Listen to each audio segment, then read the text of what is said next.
Hi guys, எல்லோருக்கும் வணக்கம். எப்பவுமே சந்தோஷமாக இருக்க வாழ்க்கையில் தொடர்ந்து முயற்சி செஞ்சுக்கிட்டே இருங்க. நன்றி. இன்னைக்கு நம்ம பார்க்க போகிற ஒரு பதிவு என்ன அப்படின்னா, நம்முடைய ஆன்மீக பயணத்தில் எந்தெந்த விஷயத்தில் நாம் எச்சரிக்கையாக இருப்பது அப்படின்றது ரொம்ப முக்கியம். இதெல்லாம் நீங்கள் நல்ல ஒரு குரு கிட்ட போனீங்கன்னா அந்த குரு அழகாக புரிய வைப்பார். உதாரணம், என்னுடைய குரு சாமிக்கண்ணு சமணன் அவர்கள், நான் எதை கற்றுக்க போனாலும், இப்போ ஒரு குரு இருக்கிறாருன்னா, ஒரு விஷயத்தை கற்றுக்க போகிறோம் அப்படின்னா அவர் என்ன பண்ணணும், நல்ல ஆர்வமாக இருக்கிறானே, இவனுக்கு இந்த விஷயத்தில் கற்றுக் கொடுக்கணும் அப்படின்னு நினச்சி அவர் கற்றுக் கொடுக்கணும் தானே. ஆனால் என்னுடைய குரு என்ன பண்ணுவார்னா, கற்றுக்கணும்னு ஆசைப்படும் போதெல்லாம் என்ன பண்ணுவார்னா நிறுத்திடுவார். என்னையை விட்டு அந்த கற்றுக்கணும் என்ற ஆர்வம் என்னை விட்டு முழுசாக போகிற வரைக்கும் எனக்கு எதுவுமே கற்றுத்தர மாட்டார். நானும் என்ன பண்ணுவேன்னா, அவர் வீட்டுக்கு வாசலில் பெரிய தொட்டி இருக்கும், மீன் தொட்டி. சிமெண்ட்டில் நிறைய கோல்டு ஃபிஷ், நிறைய மீன்லாம் இருக்கும். அதில் கையை விட்டு அங்கே போய் நான் என்னோடய நேரம் கிடைக்கும் போது அந்த கையை விட்டு விளையாடிட்டு இருக்கிறது தான் எனக்கு நேரம். ஸோ அதனால் எனக்கு நேரம் கிடைக்கும் போதெல்லாம் உட்காந்து போய், என்னடா எதை கற்றுக்கினாலும் கற்றுக் கொடுக்க மாட்டுறாரு, அப்போ எதுக்கு தான் நான் வரேன் இங்கே, சரி மீன் கூட விளையாடி நிற்போம் அப்படின்ட்டு மீன் கூட விளையாடுறது தான் எனக்கு வேலை அதிகமாக. சரி, ஏன் இந்த மாதிரி என் குரு பண்ணுறாரு அப்படின்னு சொல்லி செம காண்டாயிட்டேன். நான் செம காண்டாகி கோவம் வந்துருச்சு எனக்கு சின்ன வயசில் தான். ஏன்னா கூட இருக்கிறவங்களாம் நிறைய அண்ணன்மார்கள்லாம் பெரியவங்கெல்லாம் அவங்களாம் கற்றுக் கொடுக்குற எல்லாம் பண்ணுறாரு, என்னை மட்டும் கண்டுக்க மாட்டுறாரு. அப்போ ரொம்ப நாள் கழிச்சு நான் வெறுத்து போய் சீப்படா அப்படின்னு எப்போ நான் வெறுத்து அப்படியே அது அவ்வளோதான். சொல்லி கொடுத்தா கூட நம்ம அது வேணாம் அப்படின்னு மதிக்கிற தன்மைக்கு எப்போ போகிறனோ அப்போ தான் வாடா வினோதா கற்றுத்தர வாடான்னு. ஐயா என்னடா இது, இப்போ போய் கற்றுக் கொடுக்குற, ஐயா எனக்கு விருப்பமே இல்லையா, தோணவே இல்லையா, வேணாங்க அப்படின்னு சொல்லுவேன். அப்போ தான் கற்றுக்கவே எனக்கு ஆரம்பித்தேன். ஏன் இந்த மாதிரி கற்றுக் கொடுத்தாரு அப்படின்றது அப்புறமா தான் எனக்கு தெரிஞ்சது. ஏன்னா நம்ம ஆன்மீக பயணத்தில் நம்ம முக்கிய எச்சரிக்கையாக இருக்க வேண்டிய ஒரு விஷயம் என்னென்னா, வேகமாக நம்ம அனுபவங்களை தேடக்கூடாது. ரொம்ப வேகமான விஷயங்களில் நம்முடைய ஆர்வம் வந்தவொன்னு அந்த வெறித்தனமான அந்த செயலில்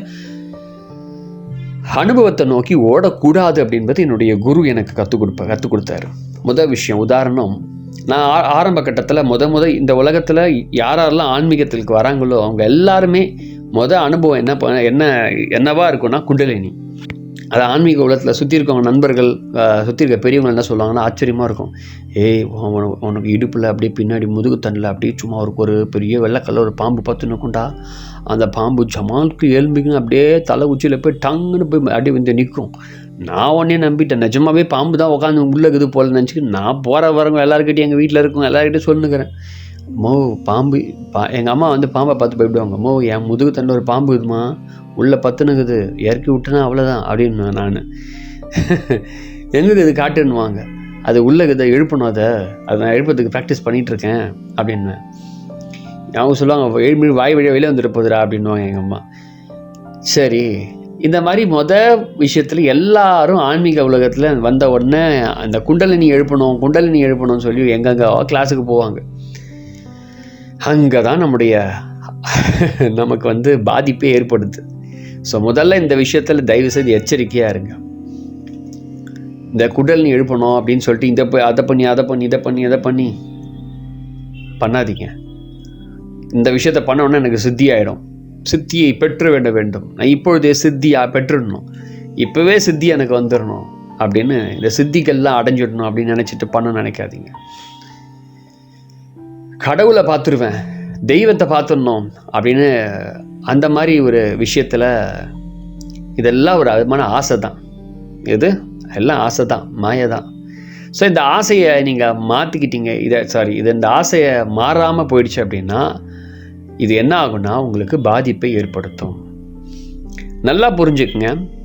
ஆன்மீகம் அப்படின்ற ஒரு செயலில் என்ன இருக்குன்னா, அந்த பாதையில் என்ன இருக்குன்னா, அமைதி வந்தால் போதும், குண்டலினா எழும்ப வேண்டிய அவசியம் இல்லை, எந்த கர்மம் பிடிச்சது சித்தியும் வேணாம், எந்த கடவுளையும் பார்க்க வேண்டிய அவசியம் இல்லை, அமைதி வந்தால் போதும், அவங்க எல்லாத்தையும் பார்த்துடலாம், குண்டலினி எழும்பிடும், சித்திகள் வந்துடும், தெய்வத்தை பார்த்துடலாம், எல்லாம் பண்ணிடலாம். ஆனால் நமக்கு அந்த அமைதி தான் வராது. அந்த அமைதியை மட்டும் வேணாம், அதை மட்டும் பெறணும் அவசியம் இல்லை. எனக்கு குண்டலினி தான் எலும்பி ஆகணும், எனக்கு வந்து தேர்ட் ஐ தான் எனக்கு ஓப்பன் ஆகணும், இப்போயே எனக்கு அப்படியே சிவனை போல் நெற்றிக்கண் திறந்து எல்லாரையும் எரிச்சிடணும் நான் அப்படின்னு மாதிரி நம்ம கண்ணை திறந்துடணும் அப்படின்னு நம்ம நினைப்போம். இது வந்து ரொம்ப பாதிப்பை ஏற்படுத்தும். அது நல்ல பாதை கிடையாது, மாற்றிக்குங்க. இந்த விஷயத்தில் தயவுசெய்து எச்சரிக்கையாக இருங்க. அதுக்கப்புறம் ரொம்ப நேரம் மெடிடேட் பண்ணுறதுலாம் நிறுத்திக்குங்க. சில பேர்லாம் பார்த்தீங்கன்னா அதிகமாக தூங்குறது இல்லை. என்னை பொறுத்தவரைக்கும் 6 மணி நேரம் 7 மணி நேரம், குறைஞ்சபட்சம் 8 மணி நேரமாக தூங்குங்க. உணவை பயங்கரமாக குறைச்சிருது. கேட்டால் ஆன்மீகத்தில் இருக்கிறேன் நான், உடம்பு பசிக்கும் எல்லாம் கேட்கும், ஆனால் சாப்பிட மாட்டாங்க, உடம்பை குறைச்சிப்பாங்க. அதனால் பாதிப்பு ஏற்படும். இப்போ தெரியாது, நாள் பட போக போக போக தெரிய ஆரம்பிக்கும். அப்புறம் நிறைய பேர் ரிலீஜியஸ் வைஸில் பார்த்தீங்கன்னா நைட்டெல்லாம் ப்ரேயர் பண்ணிப்பாங்க. தயவுசெய்து மாற்றிக்குங்க. நைட்டெல்லாம் அதெல்லாம் பண்ண ஆரம்பிச்சிங்கன்னா என்ன ஆகும்னா ஒன்றும் வராது. சிம்பிளான ஒரே விஷயம் சொல்கிறேன். நீங்கள் இதை மாதிரி இருக்கீங்கன்னா உங்களை எனக்கு நல்லா தான் இருக்குது, இப்போ நல்லா இருக்கிற மாதிரி தெரியும். அது நாள் பட போக போக உடம்புல இருக்கக்கூடிய மின்காந்த சக்தி குறைய ஆரம்பிச்சிடும். குறைய ஆரம்பிச்சிச்சுன்னா நம்மளை அறியாமல் பதட்டம் ஏற்படும்.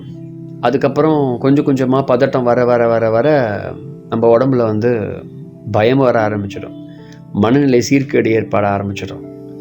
அதனால் நாம் வந்து குறைஞ்சபட்சம் ஒரு 1/2 மணி நேரம், அதிகபட்சம் 1 மணி நேரம் தியானம் அற்புதமானது, போதும். அதை மட்டும் நாம் வந்து மனசில் வந்து பதிவு பண்ணிக்கிட்டால் போதும். வேறு எதுவுமே பண்ண வேண்டிய அவசியம் இல்லை. அப்புறம் இந்த ஆன்மீகத்தில் எச்சரிக்கையாக இருக்க வேண்டிய ஒரு விஷயம், இந்த உலகத்தில் ஆன்மீக வாழ்க்கையில் வந்த உடனே குடும்பத்தை பார்க்குறத நிறுத்துறது, வேலை செய்கிறது எனக்கு பிடிக்கல அப்படின்னு சொல்கிறது, உங்களுக்கு இருக்கக்கூடிய ரெஸ்பான்சிபிலிட்டியை நம்ம வந்து தூக்கி போடுறது, இந்த மாதிரி எக்கச்சக்க பேர் இருக்கிறாங்க. எல்லாம் வந்து வேஸ்ட் பர்சன், அவ்வளோதான். நான் சொல்லலைங்க, இதெல்லாம் என் குருநாதர் சொல்லுவார். என் குருநாதர் தனிக்காட்டுராஜா, கல்யாணம்லாம் ஆகலை, ஆனாலும் அவருக்குன்னு ஒரு வேலையெல்லாம் வச்சுருப்பார். அந்த வேலையெல்லாம் காலிலேருந்து இரவு வரைக்கும் கரெக்டாக அந்த வேலையெல்லாம் செய்வார். அவர் நினச்சா கூட இருக்க துறைப்பிரவன் செய்வாங்க, ஆனால் அவரெல்லாம் பார்த்துக்க மாட்டார். அவருக்கும் ஒரு டியூட்டி இருக்கும், அந்த டியூட்டியெல்லாம் அவர் தான் பார்ப்பார். ஏன் அவர் ஆன்மீகவாதி தானே, உட்காந்து இதெல்லாம் பண்ணலாம்ல, உட்காந்து பல மணி நேரம் உட்காந்து தியானம் பண்ணலாம்ல, அதெல்லாம் பண்ண மாட்டார். ஸோ அவருக்குன்னு சில பொறுப்புகள், சில வேலைகள்லாம் இருக்கும். ஸோ அது எல்லாத்தையும் அவங்க செய்யணும். இந்த சமூக வாழ்க்கை வந்து ஓடக்கூடாது. நல்லா புரிஞ்சுக்குங்க. எங்கள் ஐயா சொல்லுவார், இந்த சமூக வாழ்க்கை வந்து ஓடக்கூடாது, இங்கே இருந்துக்கிட்டே எல்லாத்தையும் செய்ய. சில பேர் என்ன பண்ணுவாங்கன்னா, ஆன்மீகம் வந்தோடனே இந்த பிரம்மச்சாரியம். ஸோ வந்து பிரம்மச்சாரியத்தை முதல்ல நிறைய பேர் புரிஞ்சுக்கிறதும் கிடையாது, அதனால் பாதிப்பும் ஏற்படுது. அது ஒரு பெரிய ஸ்டோரி. நம்ம அடுத்த பதிவில் அந்த விஷயத்தை பற்றி பேசுவோம். அடுத்தது என்னென்னா, குருவை தேர்ந்தெடுக்கிறதுல நம்ம எக்ஸாமில், காலேஜ் எக்ஸாம், அந்த ஸ்கூல்லலாம் எக்ஸாம் எல்லாம் வருது, எல்லாம் படிக்கிறோம், அது எல்லாத்தையும் நம்ம பாஸ் ஆகிடுவோம் வச்சுக்கங்களேன். இந்த குருவை தேர்ந்தெடுக்கிறதுல மட்டும்தான் நம்ம வந்து எச்சரிக்கையாக இருக்கணும். ரொம்ப அதெல்லாம் பெரிய விஷயம் இல்லை. குருவை தேர்ந்தெடுக்கல எச்சரிக்கையாக இருக்கணும். நல்லா ஒரு விஷயம் புரிஞ்சுக்குங்க. குரு உங்களை ஏதாவது ஒரு பயம் காட்டுறாரு அப்படின்னா அந்த ஆள்கிட்ட எச்சரிக்கையாக இருங்க. பயம் காட்டுறாரு, நமக்கே ஒரு பயம் காட்டுறாரு அப்படின்னு, பயம்னா நமக்குள்ளே இதெல்லாம் பண்ணக்கூடாது, இப்படி இருக்கணும், அப்படி இருக்கணும், அப்படி இருக்கணும் அப்படின்னு பயம் காட்டுறாருன்னா ஜாக்கிரதையாக இருங்க. ஃப்ரீடம் கொடுக்குறாருன்னா okay, is a good guy அப்படின்னு அர்த்தம். பணம், அடிமைத்தனம் அப்படின்ற 2 விஷயத்தில் அவங்கக்கிட்ட ரொம்ப ஜாக்கிரதையாக இருங்க. அப்புறம் நான் இல்லாமல் உன்னால் ஆன்மீகத்தில் உயர முடியாது, என் உதவி தான் உனக்கு தேவை, நான் இல்லாமல் ஒன்றும் பண்ண முடியாதுடா நீ அப்படின்னு அந்த மாதிரி ஆட்கள் இருக்கிறாங்க அப்படின்னா பயபிள்ளைங்கிட்ட ரொம்ப ஜாக்கிரதையாக இருங்க. அவங்களாம் வந்து காரண குரு இல்லை, காரியகாரமான குருமார்கள். அதாவது உண்மையான குரு எப்படிப்பட்டவர்னா, உங்களை பார்த்தோன்னா எல்லாத்தையும் புரிஞ்சுப்பார். அவருக்கு எதையும் உங்கள்கிட்ட எதிர்பார்க்க மாட்டார். பயம் இல்லாத வாழ்க்கையை வழிகாட்டுவார். உங்களுக்குள்ள சுயநிலையை, அந்த சுயத்தன்மையை வந்து வளர்ப்பார். உங்களை வந்து உயர்நிலைக்கு வழியை கொண்டு போய் காமிப்பார். ஃப்ரீடம் கொடுப்பார். ஃப்ரீடம்னா நீங்கள் நினைக்கிற ஃப்ரீடம் கிடையாது, எக்ஸ்ட்ராடினரியான ஃப்ரீடம். அந்த ஃப்ரீடம் தான் வேறு லெவலில் இருக்கும். இந்த உலகத்தில். அந்த ஃப்ரீடம் பார்த்திங்கன்னா சான்ஸே கிடையாது. உண்மையான குருக்கிட்ட தான் அதெல்லாம் கிடைக்கும். நம்ம பல வருஷங்கள் நம்ம மாட்டிகிட்டு இருக்கக்கூடிய நம்ம மனசுக்கிட்ட நான் மாட்டிகிட்டு இருப்போம். அதுலேருந்து விடுதலை கொடுக்குறதே அவர் தான். அவர்கிட்ட நம்ம போகணும். அவர் அந்த மாதிரி ஆட்கள் இல்லாததுனால நமக்கு வந்து என்ன பண்ணுறோம், இந்த மாதிரி ஆளுங்கிட்ட போய் நம்ம போய் மாட்டிக்கிறோம். எனக்கு தெரிஞ்ச ஒரு குரு, என்னுடைய அனுபவம், நான் போய் அவர்கிட்ட போனேன். அவர் பேர் சொல்ல விரும்பலை. ஏன்னா அவர் வந்து இப்போ யூடியூப்லாம் வந்துனுங்கிறாரு, பெரிய ஆளாகிறாரு. அதனால் அவர் பேர் சொல்ல விரும்பலை. நான் இந்த வீடியோவை பார்த்தாருன்னா நம்ம சசியை போல தான் பார்த்து பேசுறது அப்படின்னு அவர் நினச்சிப்பார். அவர்கிட்ட போனேன். அவர்கிட்ட ஒரு 6 மாதம் கிட்டே இருந்தேன். அவர் என்னை வந்து நல்லா யூஸ் பண்ணிகிட்டு இருந்தார், வேலைலாம் வாங்கிட்டு இருந்தார். நானும் எல்லாம் என்னென்ன குரு ஐயா சொல்கிறாருன்னு சொல்லி செஞ்சுட்டே இருந்தேன். அப்போ சொன்னது ஒரு திடீர்னு, நான் இல்லாமல் உன்னால் எதுவும் செய்ய முடியாது. அதுக்கப்புறம் நான் இல்லாமல் உன்னால் உயர்நிலைக்கு போக முடியாது. இதெல்லாம் தாண்டி என்னன்னா, நான் இல்லாமல் உன் ஆன்மா அடுத்த பிறவிக்கு போகாது. அடுத்த பிறவியை கட் பண்ணணும்னா நாய் வேணும் உனக்கு அப்படின்ட்டார். இந்த மாதிரிலாம் பேச ஆரம்பிச்சிட்டார். ஏன்னா நான் என்னோட ஆன்மாவை நான் என் கட்டுப்பாட்டில் வச்சுக்கிறேன் அப்படி எப்படின்னு பேச ஆரம்பித்தார். அப்புறமா என் குருநாதர் ஞாபகம் வந்துச்சு எனக்கு. என் குருநாதர் ஆல்ரெடி எனக்கு தெளிவு கொடுத்துட்டார். நான் அவர்கிட்ட ஒரு விஷயம் கற்றுக்கிறதுக்காக போனேன். அப்புறம் பார்த்தா தெரியுது அவன் திட்டு பையன். சரி ஓகேன்னு சொல்லிட்டு, டேய் போடா அப்படின்னு சொல்லிட்டு, பேடி பையா அப்படின்னு சொல்லிட்டு, போடா அப்படின்னு சொல்லிட்டு நான் மட்டும் வந்துட்டேன். நாங்கள் அங்கேயே இருந்திருந்தேன்னா எனக்குள்ள பயம், எனக்குள்ள உணர்வுகள்லாம் தாண்டி எனக்கு ஆல்ரெடி நல்ல ஒரு குருக்கிட்ட படித்து எல்லாம் கற்றுட்டு வந்தவன். அதனால் நான் தப்பிச்சிட்டேன். இல்லை சாதாரண நாட்கள்லாம் அந்த ஆள்கிட்ட இன்னும் நிறைய பேர் மாட்டிட்டு தான் இருக்கிறாங்க. அந்த ஆள்கிட்ட நிறைய பேர், எக்கச்சக்க பேர். ஸோ இதெல்லாம் வந்து ரொம்ப நம்ம ஜாக்கிரதையாக இருக்க வேண்டிய விஷயங்கள். ஒரே விஷயம், ரொம்ப ஜாக்கிரதையாக இருங்க. உடல் மன ஆரோக்கியத்தை தயவு செய்து புறக்கணிக்காதீங்க. நல்ல தூக்கம், நல்ல உணவு, தினமும் உடற்பயிற்சி செய்யுங்க. மனசுக்கு உதவி தேவைப்பட்டால்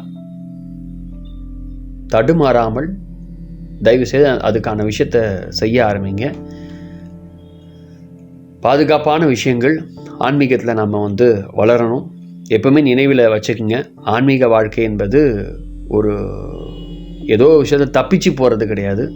வாழ்க்கையை வாழ்கிறதுக்கு தான், சரியாக வாழ்க்கையை வாழ்கிறது தான் ஆன்மீக வாழ்க்கை. அதனால் ஏதோ பயந்து நீங்களே உங்களை வந்து தப்பாக ஒரு விஷயத்தில் வந்து உருவாக்கிக்காதீங்க. அதுக்கு பிறகு தினமும் என்ன பண்ணுறீங்கன்னா, இந்த ஆன்மீக வாழ்க்கையில் உங்களை பாதுகாக்கக்கூடிய விஷயத்த தெளிவாக பயணம் பண்ணுங்க. தேவையில்லாத ஆளுங்கிட்ட போய் மாட்டிக்காமல் தெளிவாக யார்கிட்டையும் போக வேண்டிய அவசியமே இல்லை. உங்கள் மனமே சிறந்த குரு. உங்கள் மனதை போல் சிறந்த குரு இந்த உலகத்தில் வேறு யாரும் கிடையாது.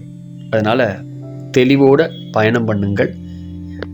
கிருஷ்ணர் சொன்னது தான், இந்த வாழ்வென்னும் இந்த மர்மமான வாழ்வு ஒரு அற்புதமானது. அந்த மர்மத்தை தெரிந்து கொள்வதற்கு வழி தெரியாதனால இந்த மாதிரி தப்பாக ரூட்டில் போய் மாட்டிக்கிறோம்.